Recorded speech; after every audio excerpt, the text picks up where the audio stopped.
Last night, we reached a provisional agreement on the Commission's proposal to fully phase out Russian fossil fuels. We're turning that page, and we're turning it for good. This is the dawn of a new era, the era of Europe's full energy independence from Russia. Many believe this would be impossible. Well, the figures speak for themselves, and let me give you some. Today, Russian gas imports, so LNG and pipeline, are down from 45% at the beginning of the war to 13%. Coal imports are down from 51% at the beginning of the war to now 0%. And crude oil imports are down from 26% to 2% today. I always knew that we could deliver with unity, with resolve, and by building on the extraordinary work of the past 3 years. With our Repower EU plan, we overcame the worst energy crisis in decades. We saved energy together while ensuring energy security all the way. We diversified our suppliers to trusted partner, signing new partnerships, and we invested in renewables and nuclear at unprecedented speed.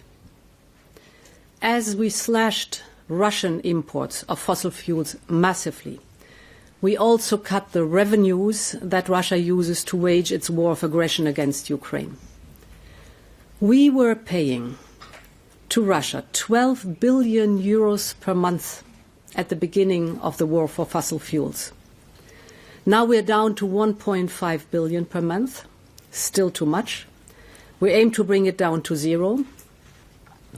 We will continue to support immediate needs and help build a more resilient Ukrainian energy system for the long term.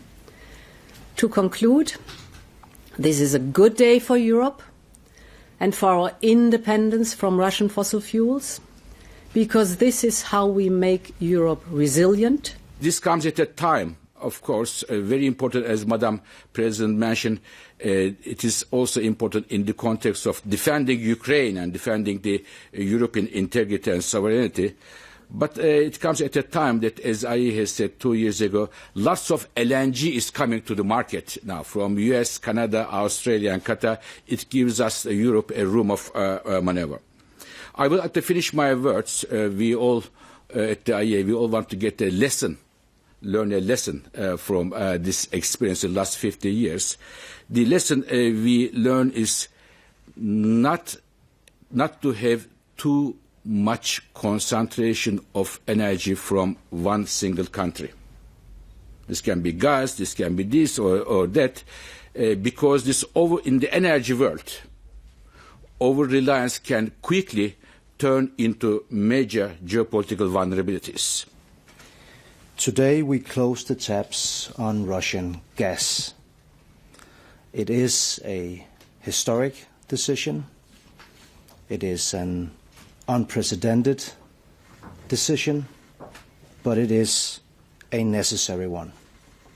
Putin has weaponized energy against us. Putin has blackmailed member states of the European Union, and he's used the profit to finance his terrible war against our friends in Ukraine. Today we say no more and never again. We will never go back to our dangerous dependence on Russia, to volatile supplies and market manipulation, to energy blackmail and economic exposure. Instead, we choose a new future of energy security and independence for Europe, in which we harness our own clean, homegrown and affordable energy. At the beginning of next year, we will table a legislative proposal to ban imports of all Russian oil. We have to do this as soon as possible and no later than by the end of 2027. So, to conclude, we choose security for our people, stability for our economy, independence for Europe, and once again, We stand by Ukraine.